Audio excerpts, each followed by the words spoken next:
everybody. Thanks for joining us to try to make your church online better. At Revolution Church, we feel fortunate because we've been doing this stuff for a long time. What we're not going to do today is give you a tutorial on how to stream your church online. It looks like a lot of you have been figuring that out. You can Google it if you want to. So what are we going to talk about? Well, we're just going to give some tips and tricks on how you can make your stream look and sound as good as it possibly can. That's right. We're also going to give you some tips on how to do giving via text message. So your church, even though no one's there, how can they receive offering?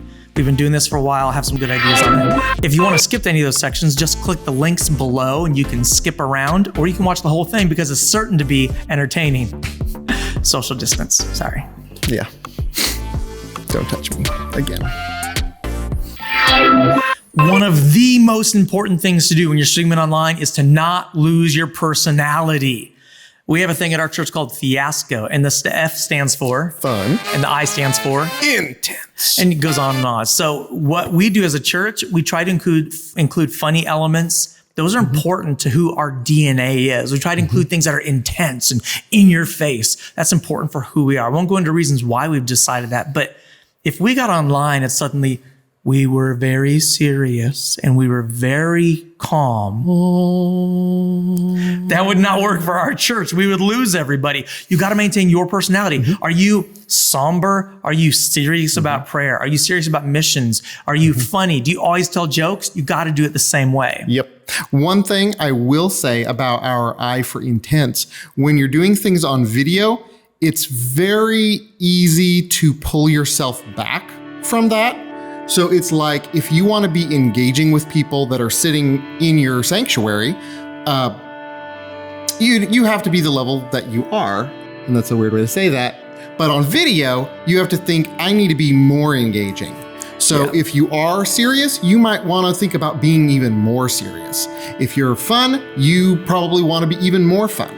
That's right. I mean, the reality is you're going to have to compete with some YouTube videos now. People are naturally going to want to go to you because you're their church. But, if normally you like to use some hand motions during your sermon, really use your hand motions on the video to make things roll, because that's going to help engage people visually.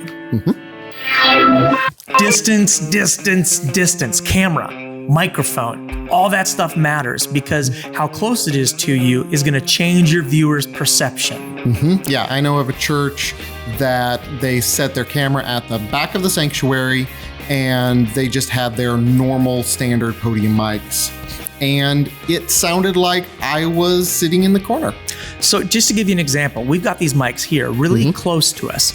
Let's just go ahead and move them back and just see what it sounds like. We haven't even tested this before. We're just gonna run these here. Now these are professional mics. Yep. Like these are probably $500 a piece, and they're only about 6 feet away from us, and you can already tell how bad it sounds. Yep. This isn't the onboard camera mic. This is a professional, high-quality microphone just scooted away from us. Yep. Now we could switch to the onboard camera mic right now, and you'll hear something completely different. And you can tell, it just doesn't sound the same, does it? Nope. Distance matters. It also matters for video. Yep. We're gonna jump to my cell phone camera for a minute, and you're gonna see how this looks different and sounds different far away. Hi over there! Hello. Can you see us? How are we doing this? This clearly doesn't look as good. Now we moved the microphones closer again, and we're still on the cell phone shot. What's interesting about this, audio is more important than video. Yep. Every single time. But just imagine the distance here. When the mic was far away, when the camera's far away, or when it's camera and mic both far away, it's painful. Yep. And distance leads us nicely into microphones and audio. As Jeff just said, audio is so much more important than video. If you've ever been just browsing YouTube, you come on a video with lesser than good video, but it has good audio, you'll stick with it and watch it. But if you turn to a video that has awesome cinematography, great lighting, dynamic animation, but it sounds terrible, you will turn off that video so quickly. That is so true. Absolutely true. So the equipment you use for your audio is important. You always have the option of using your onboard camera microphone. You know, say you're using your cell phone or your video camera or your webcam. They all have microphones on them. And they've gotten better over the years. They're not terrible. I would say that they are even at a professional level for certain cameras, for certain phone models. But you just got to make sure that it is close to you so that it will pick up your voice most of all and ignore all the surrounding audio. That's right. I mean, these camera microphones are designed to pick up lots of different sound and to hone in on your voice. So while they're impressive, it's not the same thing as a normal mic. Let me give you an example here. So this is the onboard camera microphone, and honestly, it doesn't sound that bad. Nope. Why? Because, you know, it's close to me. Yep. We already talked about distance, and distance really matters. So you want to get it close to you if you're going to talk. You know, plus, like, if you're in a sanctuary, if you're on, people are watching you online, like, they need to see you clearly. So distance matters, but the audio matters too. I want you to hear it with a cheap little microphone I bought off Amazon. Okay, you see this little mic right here? Normally you want to run this underneath your shirt, but so you can see it clearly, I'm using it on the outside. When you have a little mic like this attached to you, it's way better than a normal camera microphone. The disadvantage is that if someone near you wants to talk, Like if you're interviewing someone from your audience, coming up on stage, doing a little example, it's not going to sound that great. it doesn't sound that great. So if you need to have two people talk, you know, your cell phone might work better. But if you can get some of these systems, this particular one, I know if you order on Amazon, it comes with a splitter and two little lapel mics, which is great. So you can use, I think this was $30. A $30 microphone sounds better than no microphone. Now, a great option is just to use the wireless microphone that you have for preaching. And if you can somehow get that into your camera, do that. I mean, that's so close to your face already, your lapel already.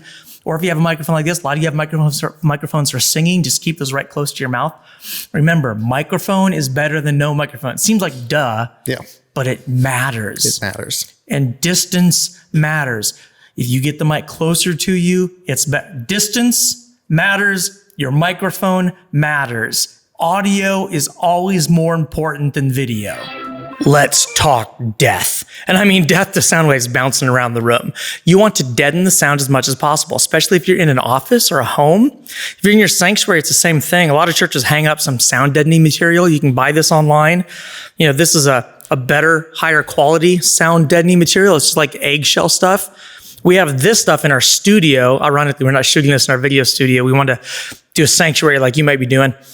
This is really high quality sound deadening material here. Or you can use whatever you got. If you just back up the camera, zoom it out a little bit, you'll see that as a great example for this video, we just hung a couple sheets on some music stands, mic stands, and they're just sitting there. Why? Because it deadens the sound. Instead of my sound going out here and bouncing, it hits this stuff and it dies right there. If you have echo all over the place, your video won't sound good. What type of materials should you use? Assuming you're not going to buy this online, you can bring in chairs with soft backs and put them around you. You can use sheets from your bedroom. You can use couch cushions. Think of anything that is soft and would absorb your body as you lay on it, right? You lay on it and you kind of sink into it. That will absorb sound. Things that are hard, glass, drywall, cardboard, all this stuff bounces sound around. So the more of that you have, the worse it's going to be, especially if you're in a close room. Okay, so let's talk about cameras. Now, your quickest options are probably going to be either your cell phone that we've already talked a bit about or your webcam. Now, one interesting note about YouTube is that during this crisis, they have changed the requirements for being able to stream directly from your phone. Unfortunately, you now have to have 1,000 subscribers to your YouTube channel. Don't imagine that's most churches. No. So the next best option will probably be your webcam. Just hook your webcam up to your computer and then boom, you are ready to stream.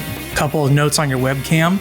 A lot of people have it too high and it looks like you're looking down on someone, or too low and it looks like you're looking up on it. You get this really weird.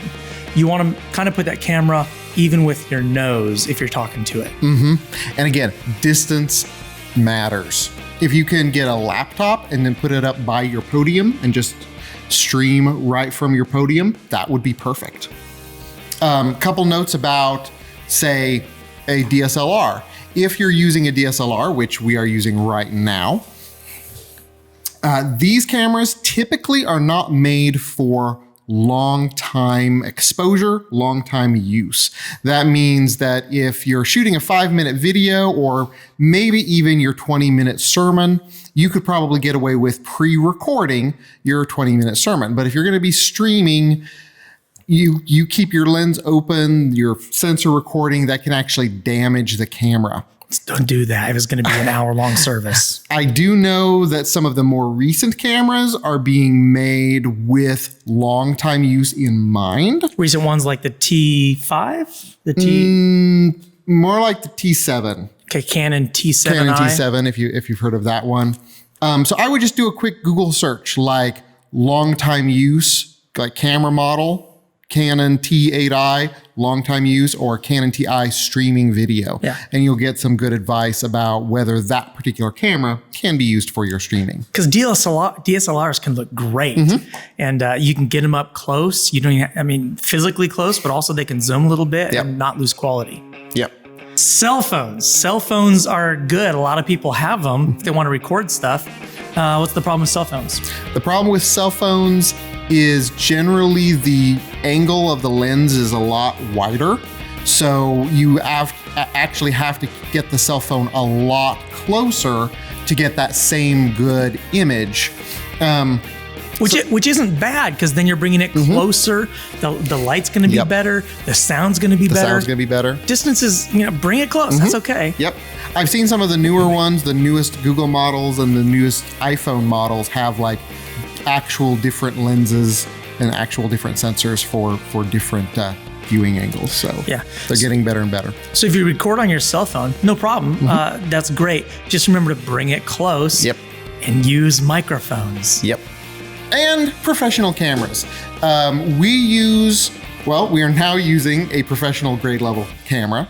Before this, we have used what's called prosumer cameras. They're great options. They are very easy to use, but they achieve very good results. This would be like a Canon XA20. Yep. Canon XA20 is the ones that we have been using. I will say that if your church is kind of darkish during your worship set, the Canon XA20 is not that great. That's actually why we just upgraded our camera so that we could get better worship. So we've turned down our normal stage lighting to pretty minimal levels. Yeah. Now you might notice if we look at the cell phone camera, cell phones digitally compensate for darkness. There's a lot of noise and it doesn't look great, but they've digitally changed settings. Just, if we change settings in our normal camera, it'll look better. But cell phones do good. You don't have to do anything without a lot of lighting, but more light is better. Yes. Let's go ahead and just turn on some front lights. Well, that looks a lot better. All we've added are 2 soft boxes that we bought on Amazon for $60, $30 a piece. Yep. So, Sam, what is a softbox? A softbox is a lighting fixture that has a large, square, like silvery material inside, and it bounces the light all around and just makes the light a lot softer. That's right. Remember, more light is better. We've added 2 little softboxes here instead of our huge array of stage lighting. Yep. And these 2 lights have 1 light bulb each that is a 100-watt equivalent LED that I just bought from Walmart. That's right.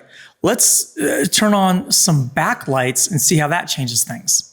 Now that's just a $30 backlight. You can see it really adds some dimension to the video, gives a little depth, and it looks a lot better. So if you shoot in your office, or even if you're shooting on the cell phone, just adding a little bit of backlight can make things feel and look a lot better. Yes. And if you don't have access to ordering quickly some box lights, these lights are perfect. Those are like, what, $5 at the hardware store? $9, but yeah. $9. You put a light bulb in it.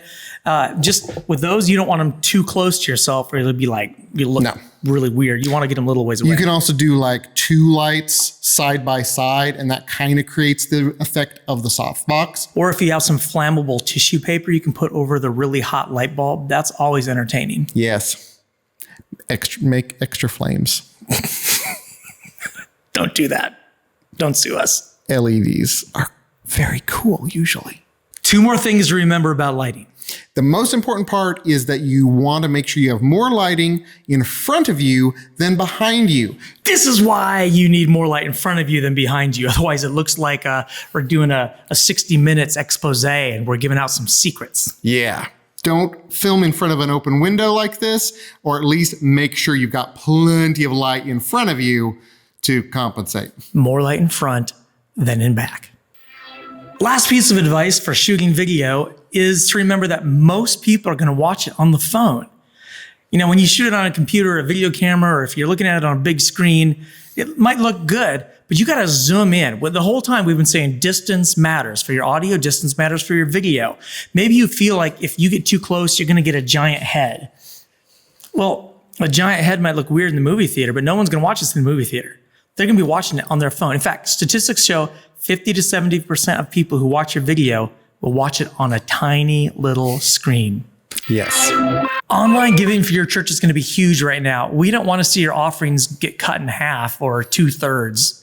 When we chose an online giving provider, Sam, who did we go with? We went with a service called Kindred. And why did we go with them? Because we compared all across the board the prices, the service fees, and the ease of use too. Like, we wanted people to not have to download an app, and we went with Kindred. You can just text in to give, and the fees are the cheapest that we found in the industry.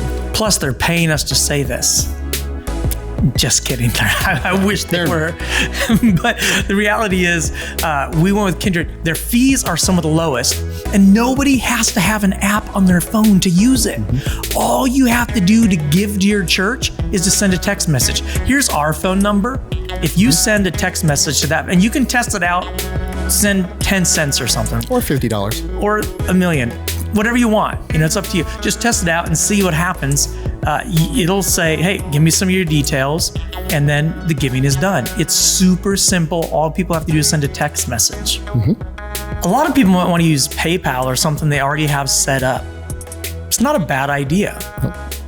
We switched from PayPal to Kindred because PayPal requires people to have an account or to get on their website or to have an app.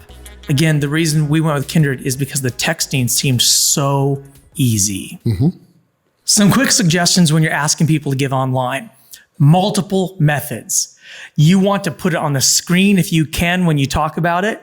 You want to send them a letter and explain, hey, our church is going to do this now. You want to send them an email. You want to post it on your Facebook page, right? You want to give multiple communication methods because we've been doing this for a while now. Yep. And the reality is the first few times he mentioned it, nobody did it. Nope. Not anybody. Until you say it 100 times and until they hear it 100 times, it doesn't get inside of them. Mm-hmm. I think it was about 3 months before like the giving online picked up. So you don't want to wait 3 months. Nope. So you want to be super intentional. Like since we started this, we had the leisure of just rolling into it as we could do it.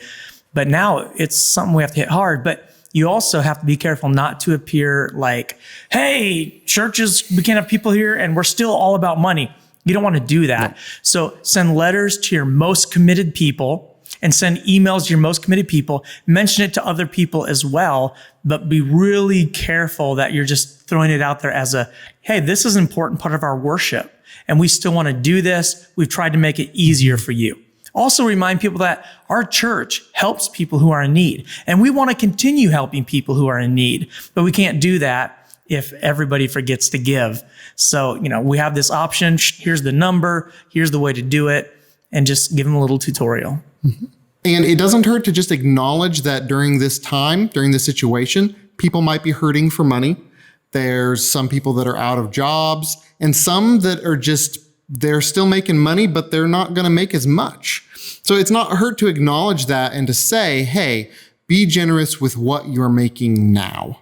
Yeah. In fact, it might be helpful to just encourage those people. We know this is a rough time for you, and we know that you might have to scale back your giving. And by acknowledging that, you're not only acknowledging their pain, you're reminding other people in your church that there's going to be people who are giving less. All right, to sum it up, distance matters for your microphones and for your cameras, and audio is more important than video, and lighting matters. Distance, audio, and lighting. Yep. And if you want to know any more, you can hit us up, ask any questions you want. And we're more than happy to talk about the software that we use.